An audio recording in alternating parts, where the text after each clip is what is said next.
Hi students, welcome to Bosco Campus Vision. I am Marina Michael, Assistant Professor, PG Department of Commerce, Don Bosco College, Kottayam. I am dealing the paper International Financial Management for MCOM S3 students. Dear students, this is the 14th lecture of International Financial Management.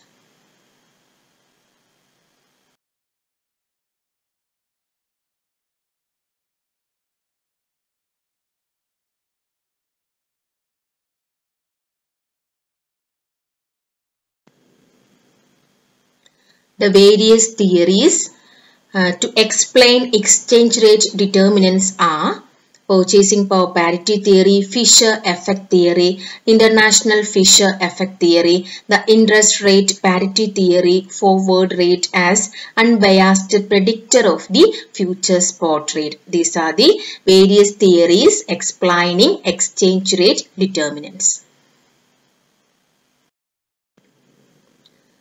In this session, we are discussing the Fisher effect theory, FE theory.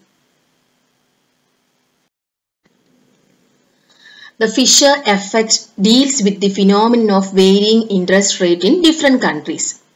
Interest is an accretion or addition to the investment or the wealth of the investor. But the value of this accretion or addition may be eroded if there is inflation during the period of investment. നമുക്കറിയാം interest എന്ന് പറയുന്നത് നമുക്ക് additional ആയിട്ട് ലഭിക്കുന്ന നമ്മുടെ ഇൻവെസ്റ്റ്മെന്റിന് ലഭിക്കുന്ന ഒരു return എന്ന രൂപത്തിലാണ് നമുക്ക് ഇൻട്രസ്റ്റ് ലഭിക്കുന്നത്. ഈ വാല്യൂ ഓഫ് ഇൻട്രസ്റ്റിന് അല്ലെങ്കിൽ അഡീഷണൽ ഉണ്ടാകുന്ന വെൽത്തിന് പല സമയങ്ങളിൽ ഇറോഷൻ സംഭവിക്കാറുണ്ട്, കുറഞ്ഞു പോകാറുണ്ട്, ശോഷണം സംഭവിക്കാറുണ്ട്. എങ്ങനെയാണ്? പ്രധാനമായിട്ടും ഇൻഫ്ലേഷൻ ഒരു രാജ്യത്ത് ഇൻഫ്ലേഷൻ ആണെങ്കിൽ, പണപ്പെരുപ്പമാണെങ്കിൽ, ഇൻഫ്ലേഷൻ ആണെങ്കിൽ ആ രാജ്യത്ത് ആ പീരീഡ് ഓഫ് ഇൻവെസ്റ്റ്മെന്റ് നടക്കുന്ന സമയത്ത്, during the period of investment എന്ന് പ്രത്യേകം പറയുന്നുണ്ട്, ഇൻഫ്ലേഷൻ ആണെങ്കിൽ ഈ വാല്യൂ ഓഫ് ഇൻവെസ്റ്റ്മെന്റിന് നമുക്ക് കിട്ടുന്ന ആ റിട്ടേണിന് കുറവ് സംഭവിക്കാറുണ്ട്. ഈ ഇൻട്രസ്റ്റ് റേറ്റും ഇൻഫ്ലേഷനും തമ്മിലുള്ള ബന്ധമാണ് ഫിഷർ എഫക്റ്റ് പ്രതിപാദിക്കുന്നത്. Fisher makes a distinction between two interest rates, that is real interest rate and the nominal interest rate. First one, the real interest rate and the nominal interest rate.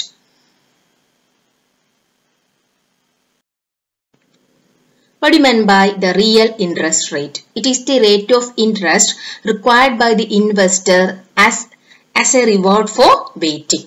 സാധാരണയായിട്ട് നമ്മൾ ഒരു investment നടത്തിയതിന് നമുക്ക് തിരിച്ചു ലഭിക്കുന്ന reward അല്ലെങ്കിൽ return, simple ആയിട്ട് പറയുന്നത് റിട്ടേൺ ഓർ റിവാർഡിനെ പറയുന്ന പേരാണ് റിയൽ ഇൻട്രസ്റ്റ് റേറ്റ്. എത്ര രൂപയാണ് നമുക്ക് അതിനകത്ത് നിന്ന് ലഭിക്കുന്നത്? Real interest rate is the rate of interest required by the investor as reward for waiting. നമ്മൾ ഒരു 2 വർഷമോ 3 വർഷമോ നമ്മുടെ കാത്തിരിപ്പിന് നമ്മൾ ഇത്ര പ്രതീക്ഷിക്കുന്നുണ്ട്, ഒരു 5% റിട്ടേൺ പ്രതീക്ഷിക്കുന്നുണ്ട്. That 5% is called real interest rate. Real interest rate is the rate of interest required by the investor as a reward for waiting. When there is inflation, the value of interest would erode. The interest rate therefore needs to be adjusted upwards to compensate for the erosion in value on account of inflation. Such adjusted interest rate is known as the nominal interest rate. Such adjusted interest rate is known as the nominal interest rate. ഇൻഫ്ലേഷൻ്റെ ഉണ്ടാവുന്ന സമയത്ത് interest റേറ്റിന് കുറവ് സംഭവിക്കുന്നു. അന്നേരം ഈ interest rate adjust ചെയ്യാൻ വേണ്ടി ഈ ഇറോഷൻ, ഈ ഉണ്ടായ കുറവ് നികത്താൻ വേണ്ടിയിട്ട് എത്രയാണോ അഡ്ജസ്റ്റ് ചെയ്യുന്നത് അതിനെ പറഞ്ഞ പേരാണ് നോമിനൽ ഇൻട്രസ്റ്റ് റേറ്റ്. നമുക്ക് എക്സാമ്പിൾ കാണാം. അടുത്ത സ്ലൈഡിൽ നമുക്ക് എക്സാമ്പിൾ കാണാം. When there is inflation, the value of interest would erode. The interest rate therefore needs to be adjusted upwards to compensate for the erosion in value on account of inflation. Such adjusted interest rate is known as the nominal interest rate. In other words, nominal interest rate is the required real rate of return on investments plus the expected rate of inflation. Real interest rate, that is real rate of return. Real interest rate plus expected rate of inflation is equal to nominal interest rate. Nominal interest rate is the required real rate of return on investments plus the expected rate of inflation. മക്കളെ മനസ്സിലാവുന്നുണ്ടോ? നമ്മൾ inflation ഉണ്ടാകുന്ന സമയത്ത് interest റേറ്റിന് കുറവ് സംഭവിക്കാറുണ്ട്. അന്നേരം അതിന്റെ നെറ്റ് എഫക്റ്റ് എന്ന് പറയുന്നത് ഇൻവെസ്റ്റേഴ്സിന് യാതൊരുവിധ ലാഭവും ഉണ്ടാകുന്നില്ല. ഇപ്പോൾ ഒരു രാജ്യത്ത്, ഫോർ എക്സാമ്പിൾ നമ്മുടെ രാജ്യത്ത് 8% ആണ് ഇൻട്രസ്റ്റ് റേറ്റ് കൊടുക്കുന്നതെങ്കിൽ, നമ്മുടെ രാജ്യത്തെ ഇൻഫ്ലേഷൻ 8% തന്നെയാണെങ്കിൽ അവിടെ യാതൊരു നെറ്റ് ഇൻക്രീസും, ഇൻവെസ്റ്റേഴ്സിന്റെ വെൽത്തിന് ഒരു നെറ്റ് ഇൻക്രീസും ഉണ്ടാകുന്നില്ല. അന്നേരം ഇത് എങ്ങനെയാണ് പരിഹരിക്കുന്നതെന്നാണ്, ഇത് എങ്ങനെയാണ് റിലേറ്റഡ് എന്നാണ് ഫിഷർ ഈ തിയറിയിലൂടെ പറയുന്നത്. അന്നേരം ഫിഷർ പറഞ്ഞേക്കുന്നത് 2 ഇൻട്രസ്റ്റ് റേറ്റ് ഉണ്ടെന്നാണ്, റിയൽ ഇൻട്രസ്റ്റ് റേറ്റും നോമിനൽ ഇൻട്രസ്റ്റ് റേറ്റും. ഒരു actual rate of return, investor പ്രതീക്ഷിക്കുന്ന ആക്ച്വൽ റേറ്റ് ഓഫ് റിട്ടേണിനെ പറയുന്ന പേരാണ് real interest rate. Nominal interest rate എന്ന് പറയുന്നത് എത്രയാണോ പ്രതീക്ഷിക്കുന്നത് അല്ലെങ്കിൽ എത്രയാണോ റിട്ടേൺ ഉള്ളത് അതിന്റെ കൂടെ ആ രാജ്യത്തെ ഇൻഫ്ലേഷനും കൂടി ചേർന്ന് വരുന്നതാണ് nominal interest rate.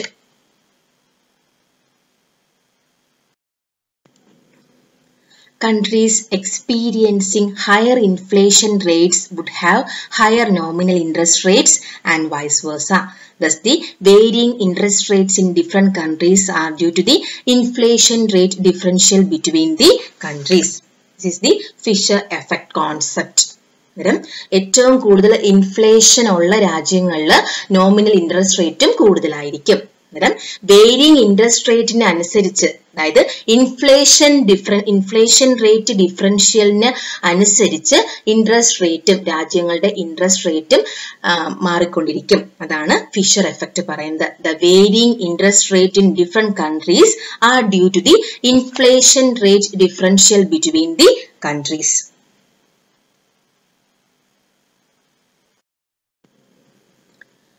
The Fisher effect can be expressed mathematically as R is equal to A plus I plus AI, where R is equal to nominal interest rate, A required real interest rate, I is equal to expected rate of inflation. Expected rate of inflation. നിങ്ങൾ ഒരു for example nominal interest rate കണ്ടുപിടിക്കണം. Then required real rate of interest 6% and expected rate of inflation 5%. നമുക്ക് ഒരു ബുദ്ധിമുട്ടും ഇല്ലാതെ തന്നെ nominal interest rate ഈ formula ഉപയോഗിച്ച് കണ്ടുപിടിക്കാൻ പറ്റും. R is equal to A plus I plus AI. നമ്മൾ കണ്ടു, the Fisher effect explains the interest rate variations across countries as the effect of inflation rate differential between countries. The interest rate differential between any two countries equals the inflation rate differential between these two countries. അങ്ങനെയാണെങ്കിൽ inflation അനുസരിച്ചുകൊണ്ട് nominal interest റേറ്റിലും വ്യത്യാസം ഉണ്ടാകാറുണ്ട്. Then ഇത് എല്ലാ കേസിലും സാധ്യമാണോ? These are the limitations of Fisher effect theory or criticism of Fisher effect theory. The arbitrage process assumed by Fisher for equating real interest rate across countries may not be effective in all cases. In the absence of arbitrage, the Fisher effect will not hold good. അന്നേരം എപ്പോഴാണോ interest rate കൂടുന്നത് അല്ലെങ്കിൽ inflation കൂടുന്നതിനനുസരിച്ച് interest റേറ്റിന് വ്യത്യാസം ഉണ്ടാകാറുണ്ട്. ഈ interest റേറ്റിൽ വ്യത്യാസം ഉണ്ടാകുന്നതിനനുസരിച്ച് അവിടെ ആർബിട്രേജ് പ്രോസസ്സ് വർക്ക് ചെയ്യും. പക്ഷെ ഇത് എല്ലാ കേസസിലും അല്ലെങ്കിൽ എല്ലാ എക്സാമ്പിൾസ് എന്നല്ല, എല്ലാ കേസിലും എല്ലാ രാജ്യങ്ങൾക്കും ഇത് ഒരുപോലെ ആകണമെന്നില്ല. Then, second criticism, Fisher effect holds true in case of short-term government securities only. ഇത് സാധ്യമാകുന്നത് ഷോർട്ട് ടേം ഗവൺമെന്റ് സെക്യൂരിറ്റീസിന് മാത്രമാണ്.